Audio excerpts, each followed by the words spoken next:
আল্লাহর নবী জানিয়েছেন এখানে বসে তাসবিহ পাঠ করা হয়, ইয়া আল্লাহু ইয়া আমানু ইয়া রাজ্জাকু ইয়া ফাত্তাহু ইয়া গানিয়ু ইয়া আল্লাহু ইয়া আজিজু ইয়া কাফি, এক একটা তাসবিহ পাঠ করা হয়। অল জিবালা জিবালা জিবালা, তামাম পৃথিবীতে যত পাহাড় আছে ওই পাহাড়টা নিয়ে যদি একটা মিজান পাল্লায় যদি চাপিয়ে দেওয়া হয়, আল্লাহর নবী চালে দিয়ে জানিয়ে দিলেন আমি আব্দুল্লাহর বেটা বললাম আমার নামে তাসবিহটা দিয়ে একটা পাল্লায় যদি চাপিয়ে দেওয়া হয়, তামাম পৃথিবীর পাহাড়ের অপেক্ষায় আমার নামে তাসবিহর প্রশংসা আমার আল্লাহ পাকের দরবারে ভারী হয়ে যাবে। আরেকটু জোরে হবে না? সেই নবীর মাহফিলে বসেছে, এখানে অন্য কোনো কথা না, শুধু আল্লাহ এবং নবী, পীর মাশায়েখ ওলি আউলিয়া। আল্লাহ তবে জেনে রেখে দাও, আমরা এখানে তাসবিহ পাঠ করি, নবীর নামে দরুদ শরীফ পাঠ করি। আল্লাহুম্মা সাল্লি আলা সাইয়্যিদিনা মুহাম্মাদিন আন-নাবিয়্যিল উম্মিয়্যি ওয়া আলিহি ওয়া সাল্লিম সাল্লাল্লাহু আলাইহি ওয়া সাল্লাম। আল্লাহুম্মা সাল্লি আলা মুহাম্মাদ, এমন করে তাসবিহ পাঠ করা হয়, দরুদ শরীফ পাঠ করা হয়। আল্লাহর নবী বললেন, হাদিসটা ইমাম মিশকাত রাহমাতুল্লাহ আলাইহি মিশকাতের হাদিসে তিনি বর্ণনা করেছেন, নোট করেছেন, কোন ব্যক্তি যদি আল্লাহ নবীর নামে দরুদ শরীফ পাঠ করে, সালাম শরীফ পাঠ করে, আমার আল্লাহ রহমতের ফেরেশতা দিয়ে আমার নবী পাকের মাজার মুকাদ্দাসে পৌঁছে দেয়। আল্লাহ নবী জানায় উম্মতেরা ফেরেশতা আমার কাছে পৌঁছে দেয়, শুধু পৌঁছে দেয় না, ফুলান ইবনে ফুলান যারা আমার নামে দরুদ সালাম পড়ে তাদের বাপের নাম সহ আমার কাছে নাম পৌঁছে দেয়। আমি রাসূলুল্লাহ দেখি ওদের বাপের নাম আর ওই ব্যক্তির নাম নিয়ে আমার কানে যখন দরুদ সালাম পৌঁছে দেয়, আল্লাহর নবী বললেন আমি যদি রাজি হয়ে যাই, আজকে আপনারা হুগলি জেলার মানুষ, এখান থেকে নিয়ে আল্লাহর কাবা বাইতুল্লাহ শরীফ ৮৫০০ কিলোমিটার রাস্তা, যেতে গেলে ৪.৫ লক্ষ টাকার ব্যবধান, আমরা যেতে পারি না। নবী আমার বললেন আমার মহব্বত, আমার ভালোবাসা, আমার দরুদ, আমার সালাম তোমার কলবে, তোমার হৃদয়ে যদি একটু জায়গা দিতে পেরেছো, ৪৫০০ কিলোমিটার রাস্তা তয় করে আমি নবী তোমার সঙ্গে দিদার নসিব হয়ে যাবে। আল্লাহর নবী জানিয়েছে উম্মত আমার সঙ্গে একটাবার যদি দিদার নসিব হয়ে যায়, দুনিয়াতে কোনো টেনশন নাই, মরণে কোনো টেনশন নাই, কবরে কোনো টেনশন নাই, হাসরে মিজানে কোনো টেনশন নাই, কিয়ামতে কোনো টেনশন নাই। তবে উম্মত টেনশন করো না, আমাকে ভালোবেসে দিদার পেয়েছো, জাহান্নামে যাবার কোনো টেনশনও নাই। জোরে বলেন আল্লাহর নবী বলেছেন আনা সাইয়্যিদু উলদি আদম ইয়াউমাল কিয়ামা, আমি কিয়ামতের সরদার হব, লিডার হব। আনা আউয়ালু শাফিন, যারা আমাকে ভালোবেসেছে, আমি যাদেরকে ভালোবেসেছি, ফুলান ইবনে ফুলান নাম ধরে ধরে তাদের জান্নাতে দেওয়ার জন্য আমি রাসূল প্রথম সুপারিশকারী দাতা হয়ে যাব। আরেকটু জোরে হবে না? নবীর ভালোবাসা, নবীর ভালোবাসা, নবীর ভালোবাসা যদি না থাকে কোনো ইবাদত কবুল হবে? যদি ইবাদত করেন 2 দিন পরে ইবাদত পালিয়ে যাবে, 5 দিন পরে পালিয়ে যাবে, 6 দিন পরে পালিয়ে যাবে। আর নবীর ইবাদত থাকলে কিছুদিন পরে আবার ঘুরে আসা সম্ভব, ঠিক না বেটি? আল্লাহু আকবার। আল্লাহ চলেন আমি আপনাকে বোঝাতে চেয়েছি, আপনি যদি বলেন হুজুর নবীর মহব্বত করলে কি জান্নাত পাওয়া যায়, আমি আপনাকে প্রমাণ দিতে পারি মহব্বত করলে জান্নাত পাওয়া যায়। আপনি নামাজ পড়বেন কাবাতে শরীফাতে, আল্লাহু আকবার বলে আপনি নামাজ পড়বেন, এই নামাজটা পড়লে আল্লাহ নেকি দান করে। কিয়ামতের ময়দানে আপনি নেকি নিয়ে জান্নাতে যেতে পারবেন না, আপনি সওয়াব নিয়ে জান্নাতে যেতে পারবেন না। তার কারণ হলো একটা একটা, আমার আল্লাহ হলো জান্নাতের মালিক আর আমার নবী হলো জান্নাত বন্টনকারী। আল্লাহ পাকের দয়া লাগবে, নবী পাকের শাফাআত লাগবে। তুমি শুধু নেকি নিয়ে জান্নাতে যাবে চলবে না, ওই জান্নাতের মালিক হবে আল্লাহ, কিন্তু জান্নাত বন্টনকারী হবে আমার আপনার নবী রাসূলুল্লাহ। আর একটু জোরে হবে না? আল্লাহ। তবে আপনাদের এলাকায় কি ওই নোনা পানিটা নিয়ে আসে না? আমার কথা বুঝতে পেরেছেন ভাই? নোনা পানি মানে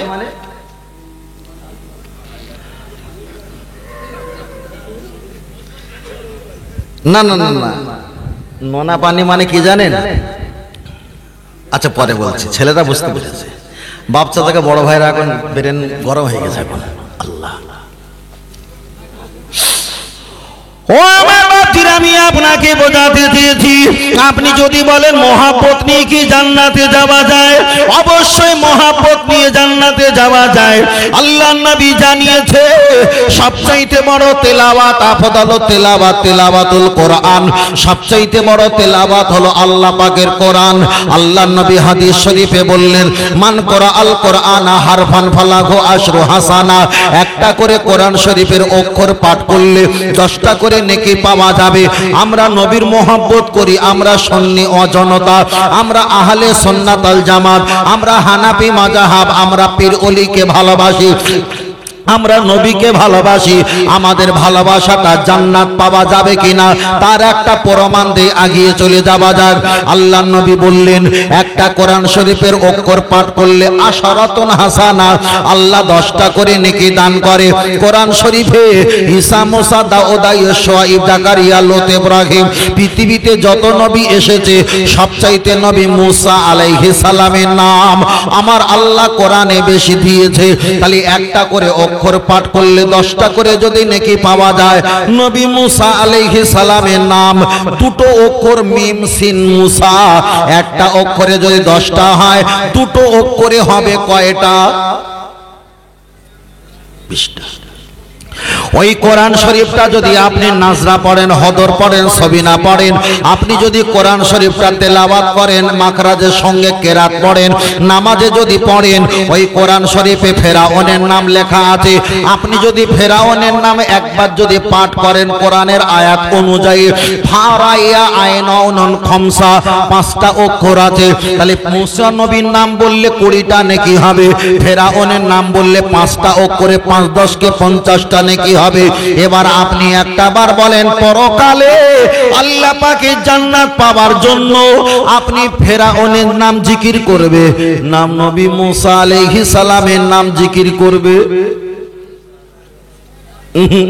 আগে তো আমরা বলছিলাম জান্নাতে যাওয়ার জন্য মহব্বতের দরকার না নেকির দরকার? মহব্বতের দরকার।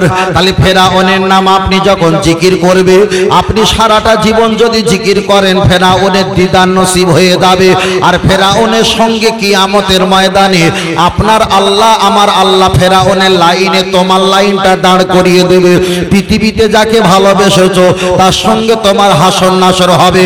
তাহলে নেকি নিতে গিয়ে আমি পরকালে জাহান্নামে যাব। আর আমি যদি নবী মুসা আলাইহিস সালামের নামটা যদি জিকির করি, আমার নেকি হবে কম, মহব্বত হবে বেশি।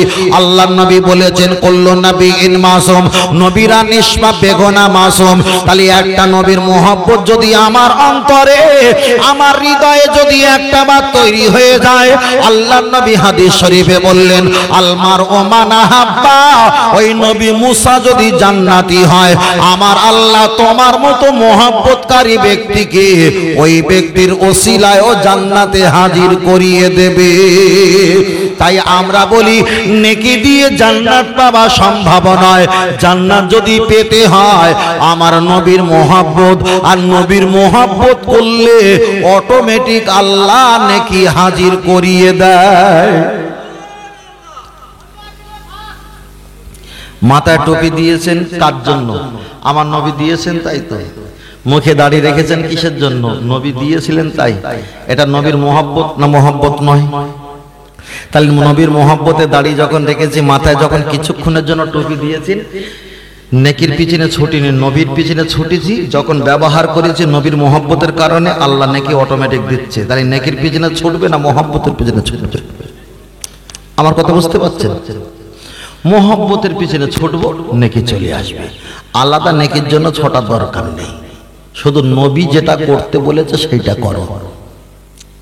কিছু কিছু কাজ নবী করিনি, করেছে, আবার করেছে করিনি, সেটা বাদ দেন। যেটা করতে বলেছে তিনি করুক আর নাই করুক, যেটা করতে বলেছে সেটাই করতে হবে। ও আমার সোনা মানিকেরা, একটা বার আগিয়ে যাওয়া যায়, লক্ষ্য করে দেখা যায়। আমি আপনার কাছে একটা কথা বারবার করে বলছি, মোহাব্বত মোহাব্বত মোহাব্বত।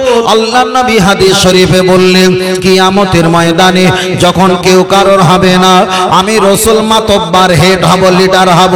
আনা আউয়ালু শাফিন, আমি রাসূল তোমাদের সুপারিশ করব। শুধু উম্মতের সুপারিশ করব না, পৃথিবীতে ঈসা, মুসা, দাউদ, আইয়ুব, শুআয়ব, জাকারিয়া, লূত, ইব্রাহিম আলাইহিম আজমাইন, যত লক্ষ লক্ষ অগণিত অগণিত নবী রাসূল এসেছে, আমি রাসূল ওদেরকেও সুপারিশ করে আল্লাহর দয়ার জান্নাতে নিয়ে যাব। তার কারণ হলো, আমি নবী, আমাকে মানলে নামাজ আসবে, আমাকে মহব্বত করলে টুপি আসবে, আমাকে মহব্বত করলে দাড়ি আসবে, আমাকে মহব্বত করলে সালাম আসবে, আমাকে মহব্বত করলে রোজা, ঈদ, তাসবিহ আসবে, আমাকে মহব্বত করলে আমার আল্লাহ পাবে, আমাকে মহব্বত করলে আল্লাহর দয়ার জান্নাত নসিব হয়ে যাবে। ফের আমি আপনাকে বলছি, আল্লাহকে মানা নবী নয়, আল্লাহকে মানলে নবী মানা নয়, নবীকে মানলে আমার আল্লাহ মানা অটোমেটিক হয়ে যায়। আল্লাহ নবী হাদিস শরীফে বললেন, মান আসানি, কেউ যদি আমাকে সরিয়ে দেয়, ফাকাত আসাল্লাহ, আমার আল্লাহ পাক তাকে সরিয়ে দেবে। মান আতানি, কেউ যদি আমাকে ইত্তেবা করে, ভালোবাসে, আমাকে প্যার করে, ফাকাত আতাল্লাহ, ওই ইত্তেবা ভালোবাসা আমার আল্লাহ পাকের হয়ে যায়। আর একটু জোরে বলেন। আল্লাহর কোরআন তাই বলে দিয়েছে, আমাকে যদি পেতে চাও, ভালোবাসতে চাও, ফাত্তাবিউনি ইহবুকুমুল্লাহ, আমার হাবিবকে ইত্তেবা মহব্বত অনুকরণ অনুসরণ করে নাও। আর আমার হাবিবকে যদি একটা বার পেয়ে যাও, আমি আল্লাহ আমাকে পাওয়া হয়ে যাবে। আর আমাকে পাওয়া হয়ে গেলে ওয়াগফির লাকুম যুনুবাকুম, আল্লাহু গফুরুর রহিম, আমি আল্লাহ গফুর ও গফফার নামের বরকতে আমার ওই বান্দার জিন্দেগির গুনাহকে আমি আল্লাহ মাফ করে দেব। ফের বলছি, অনেক এমন একটা সময় চলে আসবে, বড় আলেম হবে, বড় জ্ঞানী হবে, কিন্তু ঈমান থাকবে না। বড় আলেম হবে, বড় জ্ঞানী হবে, কিন্তু ঈমান থাকবে না। বাজারে দেখেননি কত হুজুর রয়েছে, কত জ্ঞানী, সব বলে মদিনার ইউনিভার্সিটিকে পড়েছি। ওরা মনে করে মদিনায় মক্কা থেকে পড়ে আসলে আমরা মনে হয় আসল হুজুর, আর সব নকল হুজুর। তুমি জানো না, যত আসল জন্ম হয়েছে মক্কা আর মদিনায়, আর যত নকল জন্ম হয়েছে সেটাও মক্কার মদিনায়।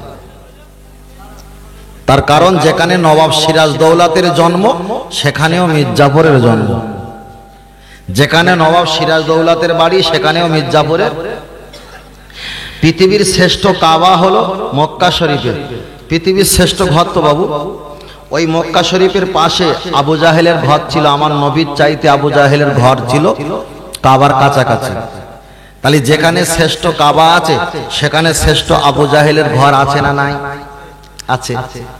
তাহলে কেউ যদি বলে আমি মক্কা শরীফ থেকে পড়েছি, মদিনা শরীফ থেকে পড়ে এসেছি, তাহলে ভাবতে হবে ও যত বড় লেখাপড়া করে এসছে, ওর ভিতরে তত বড় আবু জাহেল মার্কা কোয়ালিটি আছে। ওই জন্য তো আমাদের ভিতরে এত ফেতনা ফাসাদ। আজ থেকে 20 বছর 25-30 বছর আগে এমন সমস্যা ছিল না। যত সমস্যা নবী নিয়ে, যত সমস্যা। আবু জাহেলের কিন্তু আল্লাহ নিয়ে অত সমস্যা ছিল না, ছিল কি নিয়ে? নবী নিয়ে। ও জানে আল্লাহরে মেনেছি, আল্লাহ কোথায় আছে সে সেখানে থাক, কিন্তু মোহাম্মদকে নবী বলে মানলি আমার তার বাঁদরামো চলবে। ও সমস্যাটা ওই জায়গায়। পৃথিবীতে সব জায়গায় একই, আল্লাহকে নিয়ে কোনো সমস্যা নেই। এটা অন্য ধর্মীয় মানুষ, কোনো হিন্দু মানুষ, তিনিও স্রষ্টাকে মানে না। বিপদ হলে স্রষ্টার কাছে যায়, স্রষ্টার কাছে বলে, কিন্তু ও মুহাম্মদ সাল্লাল্লাহু আলাইহি ওয়াসাল্লামকে মানে। মুখে একটু বলে হ্যাঁ খুব ভালো লোক, খুব ভালো মানুষ, পরে ফেসবুকে কমেন্ট করে বলছে অনেক কটা বিয়ে করেছিল। ঠিক না বেটি? তাহলে আল্লাহর নামে কেউ সমালোচনা করে না, করে কার নামে? নবীর নামে। আর কোরআন বলছে যারা নবীর নামে সমালোচনা করে সব কটা হলো বাপ, হাজার বাপ যে হয়ে যে বাচ্চা জন্ম হয় সেই বাচ্চা। আমি ভাষাটা বলছি না, বললে আবার সমস্যা আছে, বুঝলেন না? আল্লাহ আল্লাহ। তবে আমি আপনার কাছে একটাই কথা বলছি, আমাদের সমাজে একটা সমস্যা হয়। সমস্যাটা কি?